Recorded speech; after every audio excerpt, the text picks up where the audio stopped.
Hey guys, so something occurred to me, and I can tell that I'm gonna have to get in my archives again, that talks about stuff like this before Trump even became president. I'll see how long I can do this video, but I'll do my best.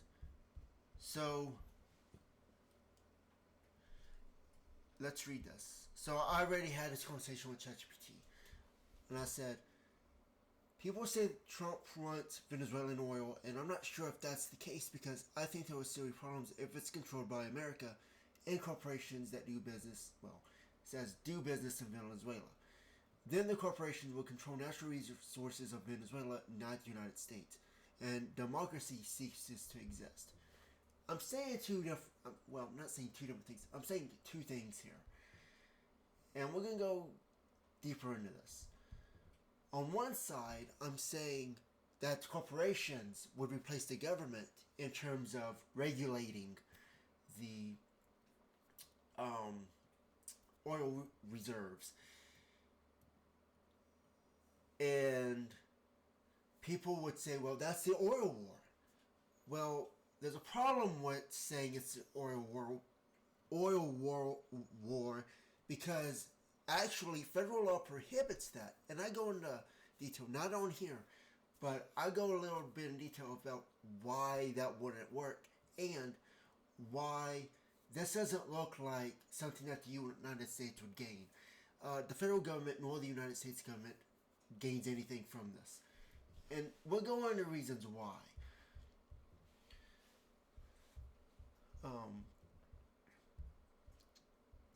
So it says that the United States has been seizing Venezuelan oil tankers and blocking sanctioned crude leaving and entering Venezuela as part of pressure on the Maduro government.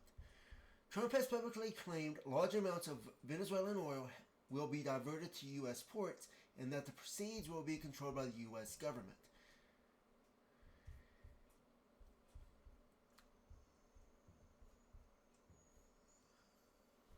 I mean, from a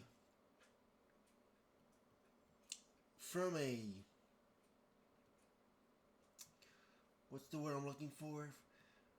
From a political perspective, you could say that. But the proceeds controlled by the U.S. government are already controlled by the United States government, by the sanctions. This is actually the corporations are filling in the they're replacing the government with corporations, which I mentioned earlier. So it's not controlled by the U.S. government, it's just being regulated by corporations. And that's a different thing. But you can't say that because it doesn't align with what Trump is saying. Some aides have rhetorically suggested Venezuelan oil belongs to the United States because American companies helped develop the industry historically. But this is a political argument, not a legal claim under international law under which Venezuela's sovereignty owns its resources. Again, they didn't want to, Exxon, ConocoPhillips, we saw this in the last video, where it's Chevron that has the rights. But it doesn't belong to those companies because you got the PDVSA has 50% majority. Now that's interesting because if it's half and half, then no one gets majority. Unless it's 51% on Venezuela's side. So, not a lot of things add up here. Even if the United States did access or buy Venezuelan oil, that doesn't automatically mean America controls Venezuelan oil. Corporations like Chevron or individual investors usually operate under contracts or joint ventures, not national ownership. And that goes both ways. That goes for those corporations and it goes for the United States as well. If United States companies did business in Venezuela, that would more likely mean corporate influence over resources, not former American state ownership. And that's a key word here: American state ownership. That wouldn't be the United States government. We'll get into that as well. There's a lot we can unpack here. Corporate control doesn't equate to democracy. Foreign firms can profit while democratic systems at home or abroad remain weak or hollow. Culturally, like I said before, culturally speaking, without a constitution or anything like that, Venezuela is a democratic country. Analysts generally view Trump's rhetoric about getting their oil back as part of a broader political narrative rather than a straightforward economic plan rooted in legal reality. Under international law, Venezuela owns its natural resources. Even beyond international law, none of this changes anything. It doesn't change anything. Additionally, oil infrastructure in Venezuela is heavily degraded and would require massive investment for production could significantly benefit external buyers, meaning the economic case isn't as easy as take their oil and go. Yes, if United States companies were invested in instructing Venezuelan oil, the control would lie with the corporations and contracts, not automatically the United States government. And in that scenario, Venezuelans might still like meaningful democratic control over their resources. Foreign capital plus weak institutions often undermines real sovereignty, whether the investors are American or from anywhere else.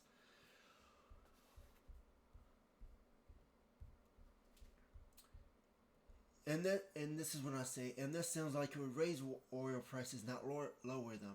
And this is what ChatGPT is. We'll read what it says.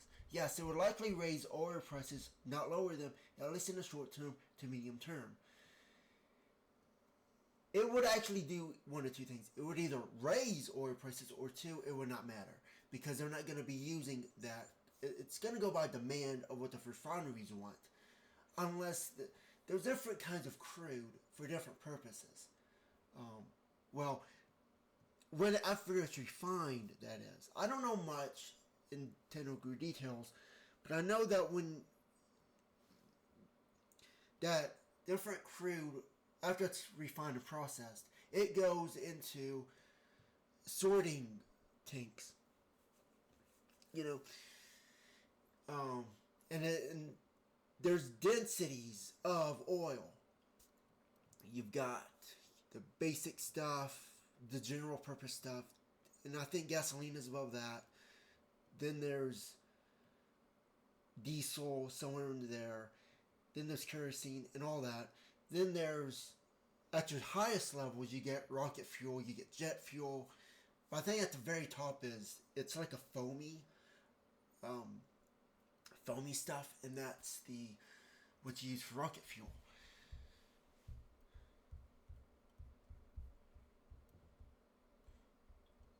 Sanctions, seizures, or political pressure reduce supply. Even if oil exists underground, less oil reliably reaching markets pushes prices up. But it's a lot more expensive to refine heavy crude that they have in Venezuela. Same thing as with Iran. So it's not going to change much. It doesn't really change anything.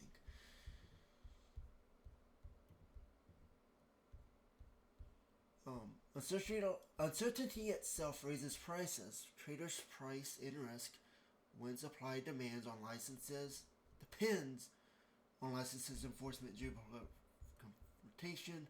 Venezuela's oil is heavy crude, which requires specific refineries. Disruptions there are easily placed overnight. Where was I at? Alright. Corporate control doesn't equal efficiency. When infrastructure is damaged, contracts are unstable, and capital feels reversal. So even if the rhetoric is about accessing oil or bringing prices down, the mechanism being used, pressure, sanctions, politicalized access, usually does the opposite. Most of the United States, an average voter does not know how this works. They don't know, they're not from Southeast Texas. And you don't,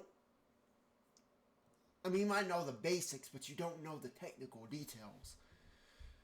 I I don't even really know what heavy crude would be used for, unless heavy crude is used for the refining process. They might give you, I don't know if they give you the same thing as lighter crude if it's refined to be certain things, and they're the same thing. I imagine they would be. But if it's not like that, then things won't really change. In fact, they wouldn't change anyways because it would be more expensive to produce. You would have to raise the prices. You don't oil prices by politicalizing supply. You lower them by making production boring, predictable, and boring again. I said, but, and this is when I correct that. I said, but even in long term, let's say a post-United States world that Venezuela oil goes to Texas, it's where states negotiate contracts and deals with Texas with gas and everything. Now that's not an entire. If you have the infrastructure, you could have all that stuff already. But it depends on what Texas wants to do. Or, yeah, it depends on what Texas wants to do. Since they own all that. Says that's more reliable than Iran and more trustworthy because, from a political standpoint, Texas has a lot of conservatives and a lot of Christian people and all of this.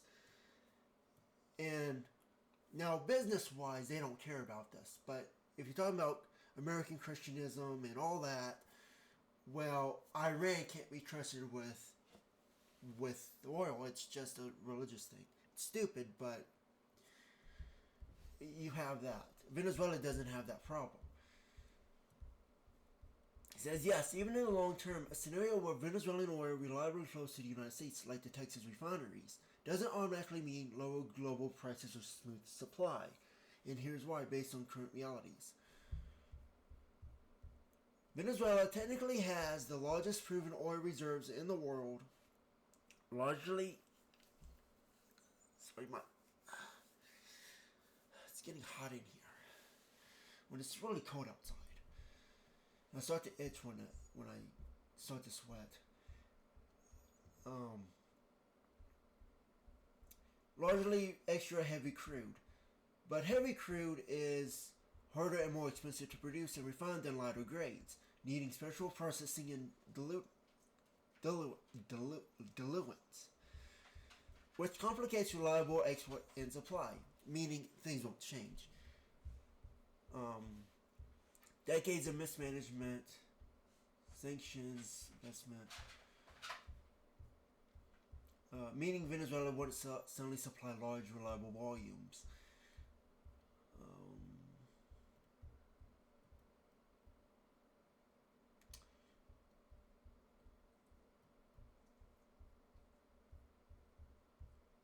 Right. Right now, most Venezuelan exports go to buyers who are willing to skirt sanctions or accept heavy discounts, notably China. That shift happened because the United States market was effectively closed under sanctions for years, 4 decades. Well, actually, 2000, that'd be like 33 decades. And buyers adjusted. If United States access reopened, some crude might go to American refineries that can handle heavy oil, but that doesn't guarantee it's stable or inexpensive supply. It would raise the prices up.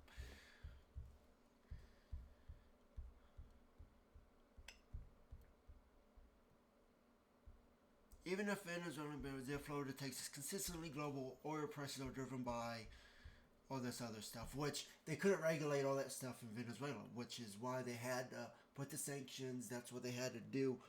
All the other stuff, they had to lock it down because it was out of control.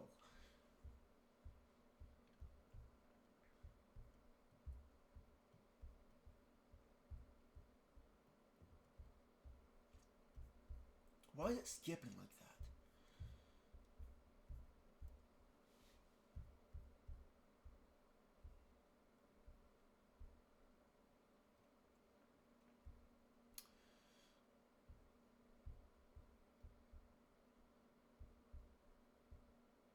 Now this is where I start getting more deep into this. This is when things start making sense.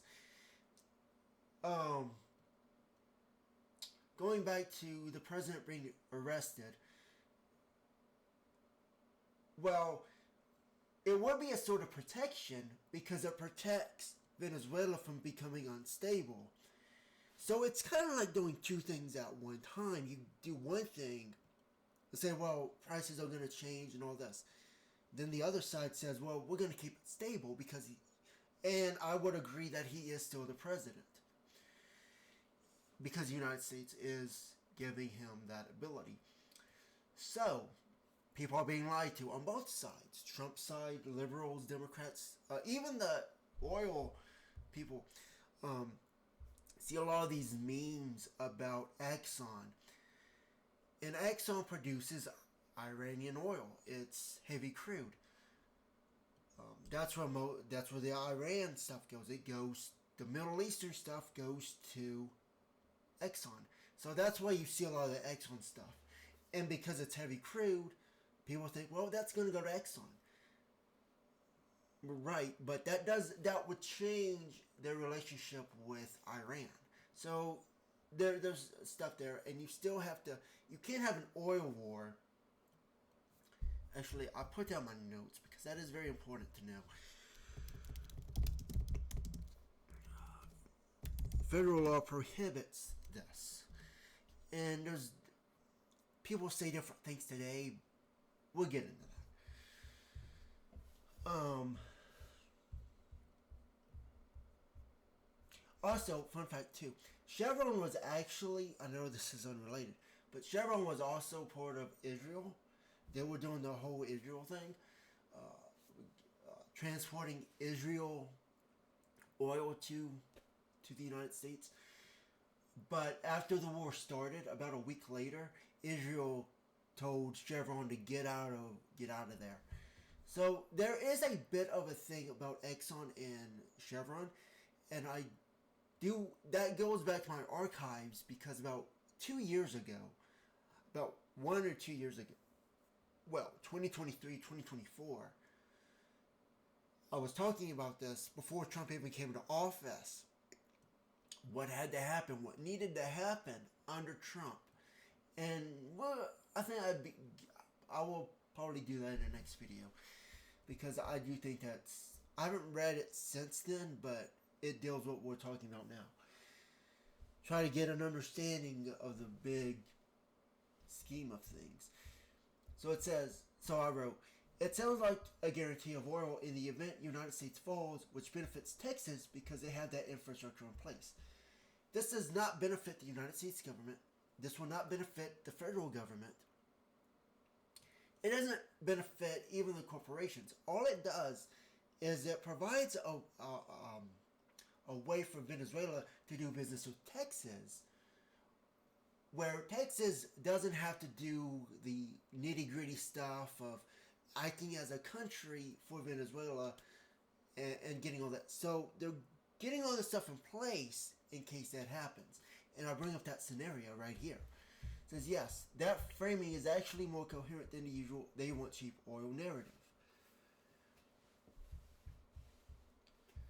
What you're describing sounds less like price control and more like strategic continuity. It's about access and not prices.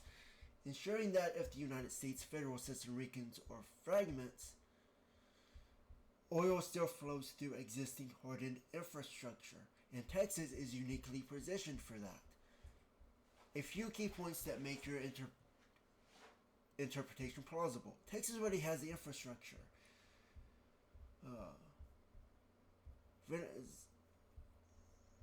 Texas has the infrastructure, refineries, ports, pipelines, heavy crude compatibility that sunk costs and hard to replicate elsewhere. If you're talking about an oil war, and people think, well, if you get more corporations in on this, wouldn't it bring prices down because of you can build new refineries and all this? Well, that's the problem. I keep coming back to that, but that federal law prohibits this from happening. So I'm gonna put that over here because I really want to cover why this can't be done.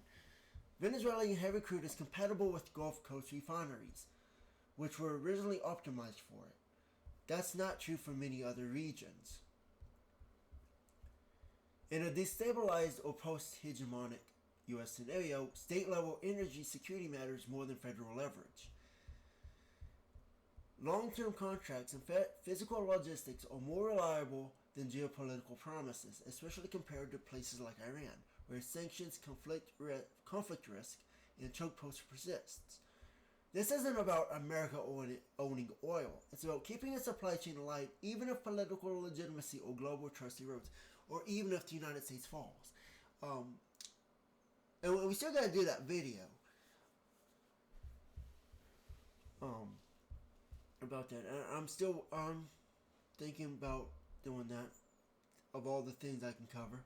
So yes, in that sense, Venezuelan oil following Texas looks like exploitation and looks less like exploitation and more like a hedge. So Texas hedges against Texas doesn't know what's going on. The people in Texas don't know, but the federal government does. A guarantee that energy doesn't vanish if the larger system fractures. That also explains why this doesn't fit cleanly into democracy, sanctions, or ideology arguments. Again, that goes for both ways. That goes for both the United States side, what they're saying on Democrat side, Republican side, even Venezuela. It doesn't matter about democracy. It doesn't matter about the sanctions. It doesn't matter about ideology. It's infrastructure logic, not moral logic. This isn't about lowering prices or stealing oil. It looks like a contingency plan. If the United States ever weakens, or it ceases to exist, Texas already knows how to keep the lights on. That reminds me of a joke, actually. I was saying about adding that joke in here. I'll probably add that in there. I haven't done a lot of jokes. I haven't done jokes since like episode 10 or so. So I'll add that as a joke for the end of this video.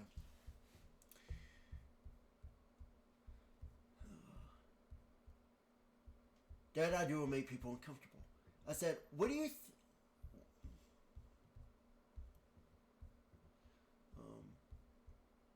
So I asked, is this a hedge for a post-United States world, or is it purely financial? I said I would argue about access to oil and not price of oil. And I said, it's not, ChatGPT says it's not purely financial and it's not primarily about oil prices. Based on what I was saying, it says it's best understood as access plus continuity, with financial returns being secondary, if they even exist at all.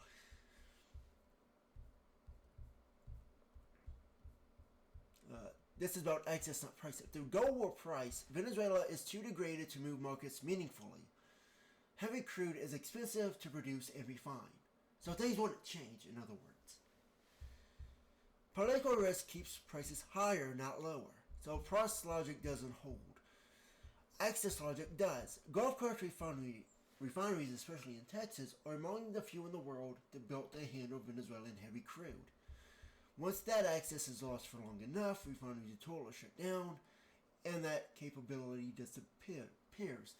In other words, if the United States fell, Texas would no longer have access to that oil. Venezuela would be completely blocked out from the world, and you won't be able to do much of anything at that point. Well, they would still be able to do business with China, just not Texas.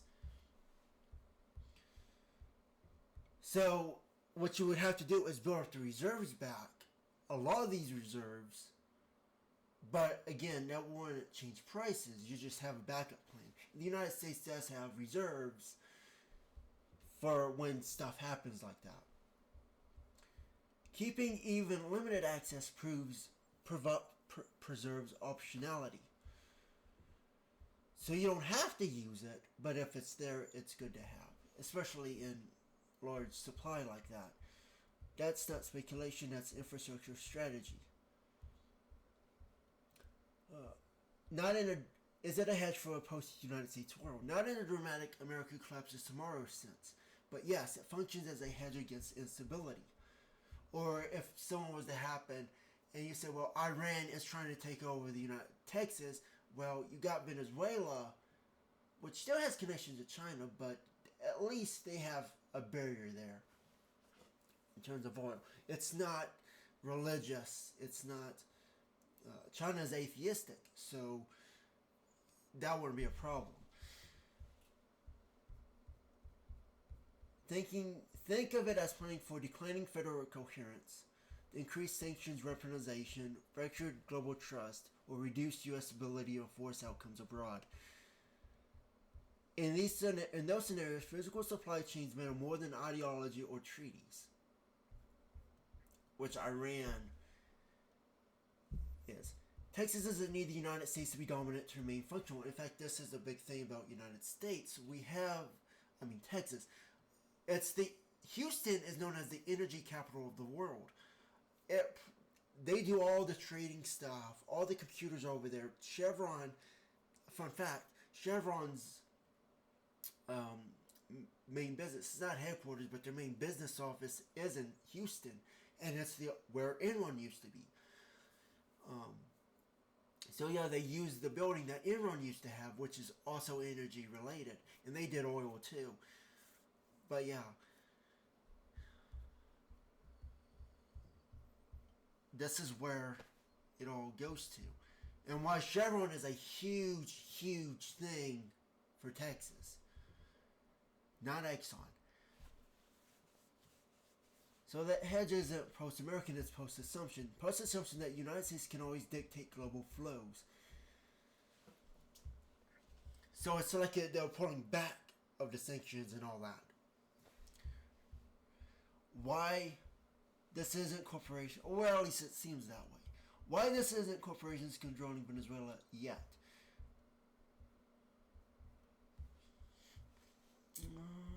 Let's see.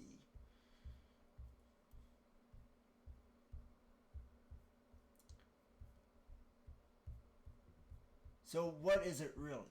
The most accurate answer is not price control, not oil theft, not ideological. It's a strategic insurance policy. Preserve heavy crude pathways, maintain Gulf Coast relevance, keep energy continuity if the global order degrades. That doesn't make it noble or evil, it makes it structural.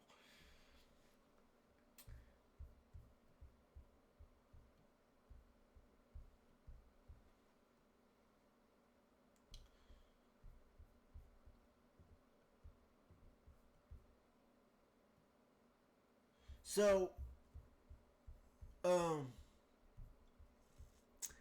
so let's talk about the federal law. Federal law, and this is a really big one. The federal law is this. In the United States, you cannot create more refineries in the United States. You can only expand. So if you bought land for refineries before all this happened, you can expand within your property. That's called expansion. There's expansion projects, right? But you can't build new refineries. People say today it's all about environmental protection. And that's why they can't do it. Well, I don't know. We're going to look into it. But that's why the whole oil war can't exist, because Exxon can't produce more refineries.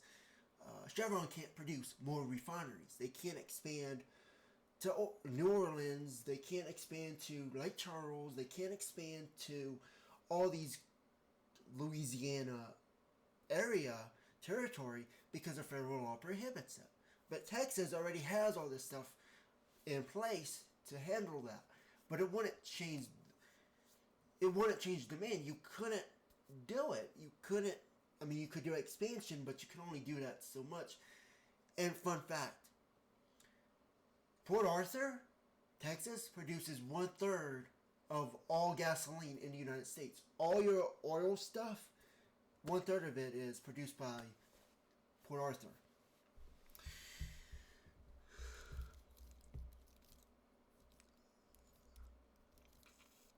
So I don't know what exactly the federal law is. I would imagine. I don't know when it came into place. I've heard about it. I don't know if it's Reagan era, Clinton era, But this was during the time of the whole gas prices going out of control and everything. So federal law probably wasn't ready to regulate it, if I had to guess. But we're going to look into that.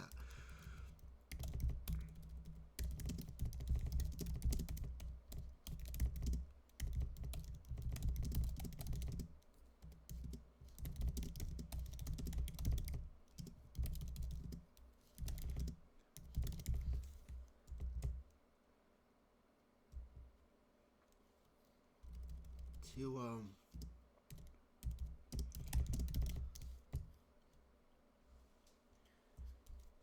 So right here, but federal law prohibits refineries to buy more land. They can only expand within their fences. It says you're right. That detail actually strengthens your argument, not weakens it. Under U.S. federal law and state environmental law, Clean Air Act, permitting rules and zoning, most refineries cannot freely expand outward. They're generally limited to upgrading units inside existing fence lines, increasing efficiency or complexity, not footprint, and operating within grandfathered permits. Because refineries can't easily expand geographically, the scarce asset isn't land, it's configuration. The cokers, the hydrocrackers, desulfurization units, heavy crude compatibility.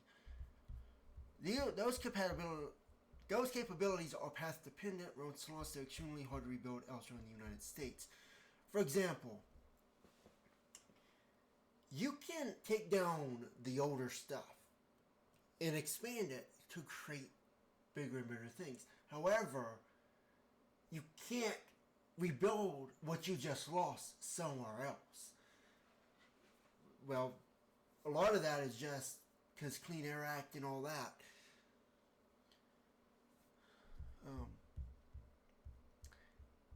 So when you connect this to Venezuela, Gulf Coast refineries were already built to handle Venezuelan heavy crude. They cannot simply relocate or replicate the capacity in new places. Like I said, you can't destroy. If you were making gasoline in one, you can't make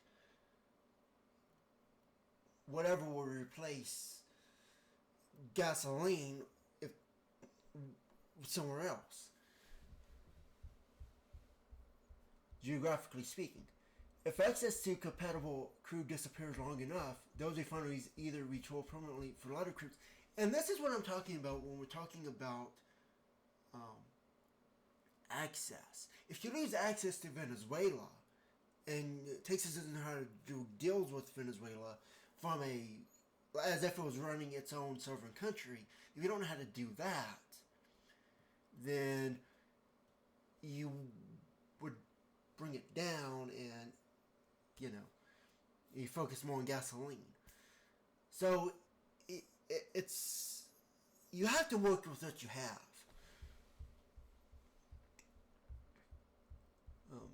Or shut down units that never come back, which is what I just said.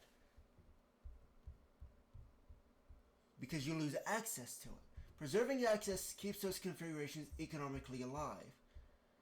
This reinforces the access hedge thesis. If this were about price, companies would chase the cheapest barrel globally. Refinery configuration wouldn't matter as much. But if this is about continuity under constraint, which the federal government will know, keeping the right kind of oil flowing to the right kind of refinery matters more than price. Texas becomes strategically valuable because it already has what can't be rebuilt, or it can't be built again elsewhere. Just federal law. And you'd be hard pressed to have states do it. So as the logic looks like, you can't expand refineries outward, so you preserve their supply chains that justify the refineries you already have.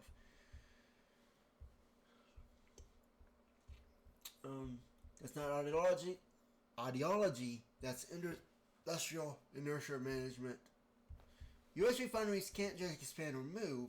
They're locked inside their fence lines. So keeping access to Venezuelan heavy crude isn't about cheap oil. It's about keeping irreplaceable refinery capacity alive.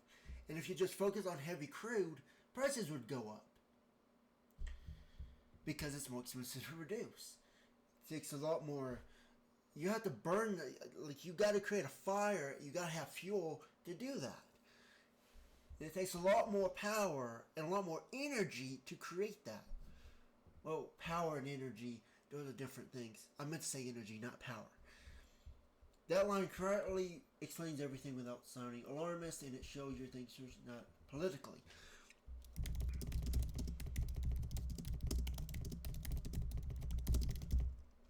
Under what president? When did a federal law come into effect? And the research you're talking about comes from the Clean Air Act framework, and it took place in stages. 1977 Declare Act by Richard Nixon. I actually was thinking about Nixon too. I wasn't sure. It sounded more, since we were talking about the 90s and late 80s, that would be Reagan. But yeah, I was thinking Nixon as well. Hardened by the amendments under Jimmy Carter, which introduced new source review NSO rules. The original Clean Air Act created national air quality standards and permitting requirements. Existing refineries were grandfathered, but new or significantly expanded facilities faced much stricter rules. 1977 Carter.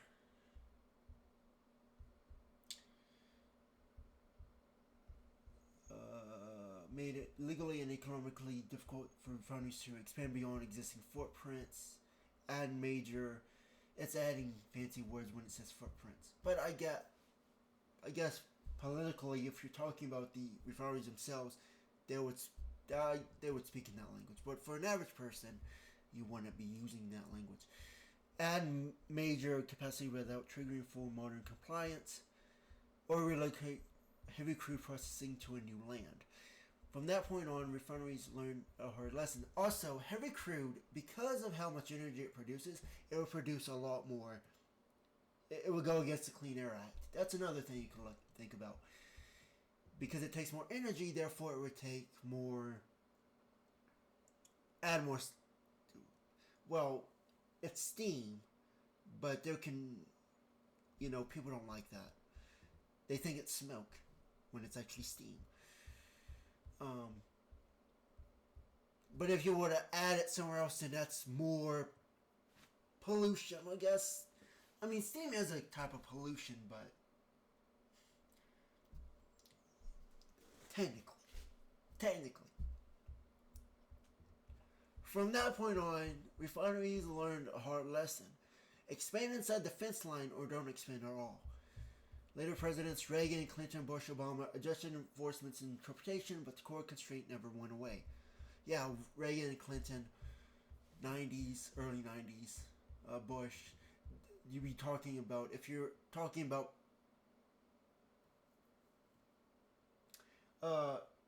George Bush Sr. was the 42nd president.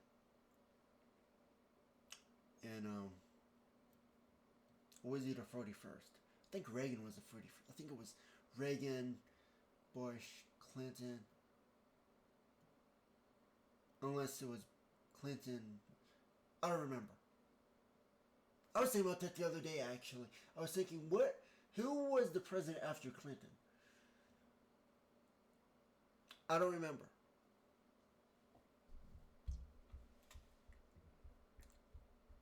This means Gulf Coast refineries are structurally frozen assets. Their heavy crude compatibility, built decades ago, cannot be recreated also in the United States easily.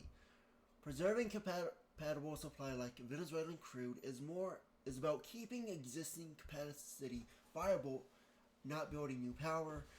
The legal box around United States refineries were effectively locked in during the 1970s under Nixon and Carter, which is why today's energy strategy is about preserving access, not expanding capacity.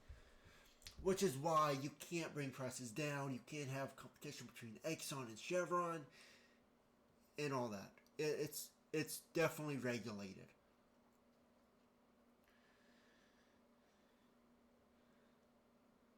It's about preserving access, not expanding capacity, which means that you cannot produce more money from it.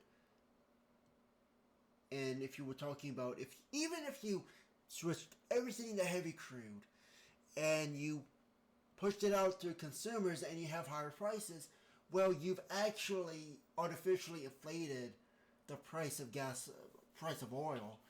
If you could even turn it to gasoline, I don't know. I think it would be the same thing. I don't know. Anyways, I'd imagine that's what a refinery does, is to make it the same thing as something else. Um, but that ties directly into your excess over price thesis and keeps it grounded in law, not speculation. So yeah, this would not make it would just make the prices higher, and it artificially inflates the prices where everyone has to live up, but it doesn't bring any benefit to them. You're just burning more for a higher price thing when you could do it cheaper. It doesn't make sense.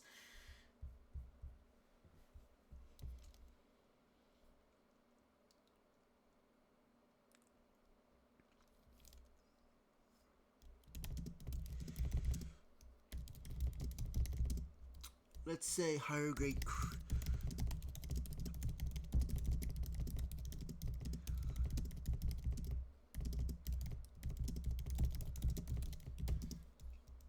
So I'm going to ask this question. If you used higher grade crude, would it produce the same thing as lower grade at a more expensive price?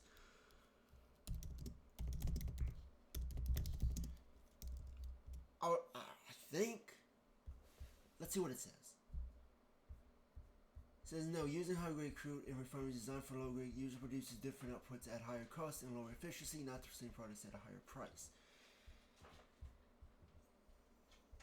Well, it's kind of the same thing. Going through different variables, I guess it would kind of end up the same place. I would say, well,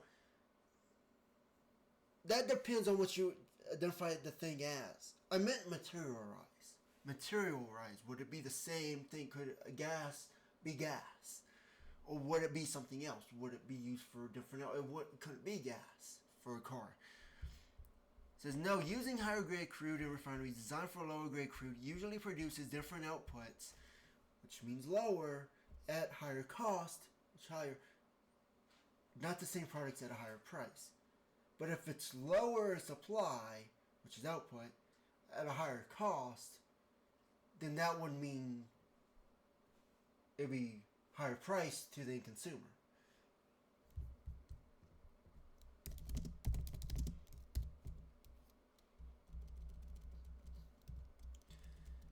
And lower efficiency. Well, lower efficiency too. That all equates to a higher price to the end consumer. I don't know, guys. Post in comments, because I really don't know. I don't know the technical details of that. I just know how it all relates to each other. I don't know the economics of this. So, yeah. So, I'm surprised this is only 43 minutes. So, but as I promised at the end of the video, I said I would add a joke.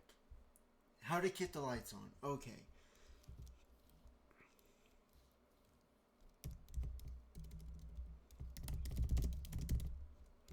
Okay, I'm gonna say, who said that?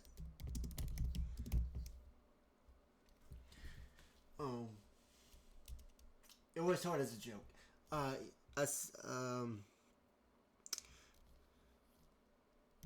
said, who said this? Do you know the difference between the state of California and the Titanic?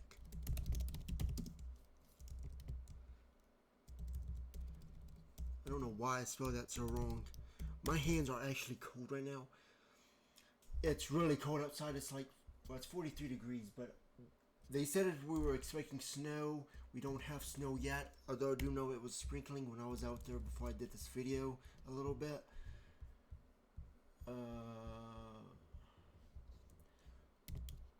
Why doesn't autocorrect ever autocorrect when you want it to autocorrect?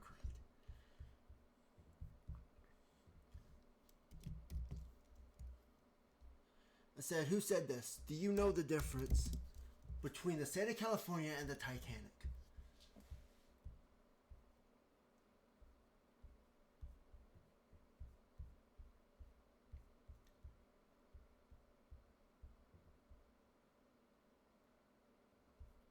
punchlines calling each other vulnerable when used variations of the joke in speech criticizing governments.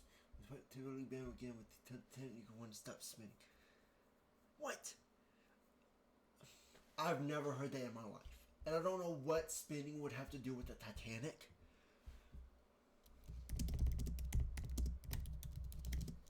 And I said it was Jeff Skilling. So let's see what it does with this.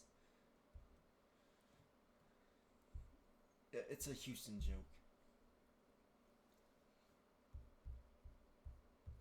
Why is the Wi-Fi not working? I know it's working. It's not loading anything.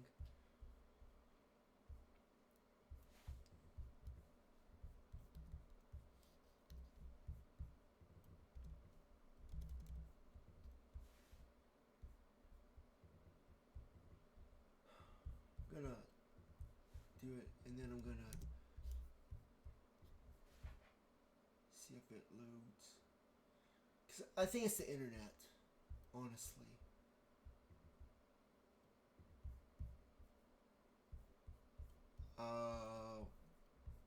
The weather isn't saying it's snowy right now.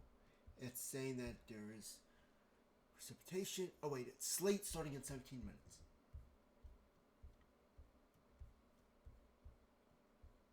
You're right, it said, but and it's often misattributed to Robert Gregory because it fits his rhetorical style.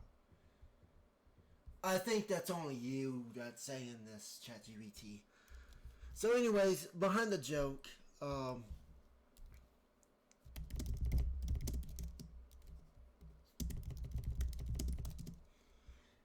so the joke goes, do you know the difference between the state of California and the Titanic? And the punchline is, at least when the Titanic sank, the lights were still on because there was a whole blackout. Enron was behind it.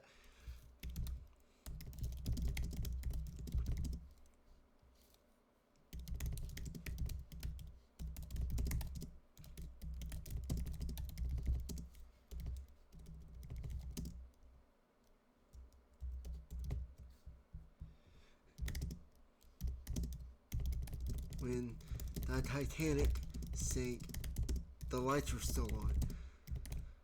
So that's what it reminded me of when it said Texas.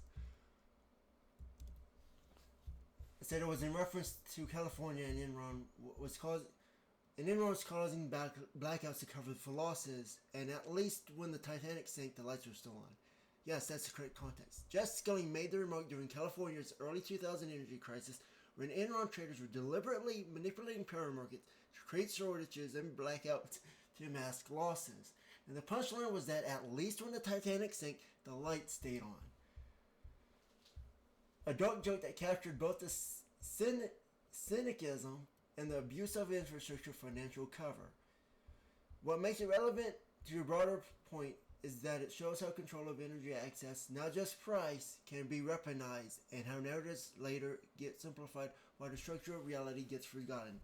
Chevron knows all about this, and it's ironic, kind of, that they have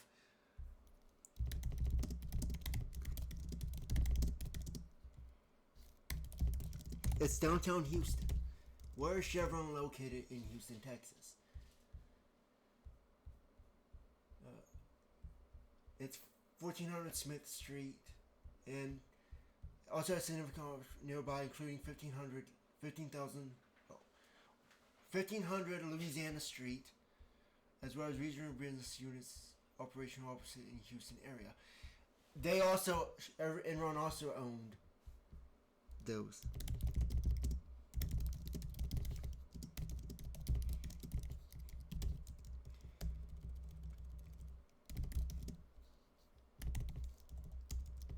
Where was Enron located in Houston, Texas? Enron was headquartered in downtown Houston at Enron Central North, 1400 Smith Street. It also occupied the adjacent Enron Center South at 1500 Louisiana Street. Both towers are still there today under new names, which is owned by Chevron. And Enron actually built 1500 Louisiana Street at the time this whole thing was going on with the energy crisis. I don't think they ever actually officially used it either, but Chevron bought it. So yeah, fun fact. Same place, same location.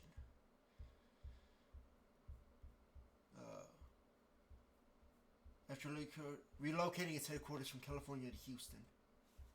Also ironic because Enron was doing the whole thing in California and then they moved to Houston. Interesting turn of events. So, yeah. So, I'm surprised it's under an hour that I did this video, and I'm surprised I couldn't even finish it. So, guys, I'll end it here, and I'll see you guys in the next one. Bye for now.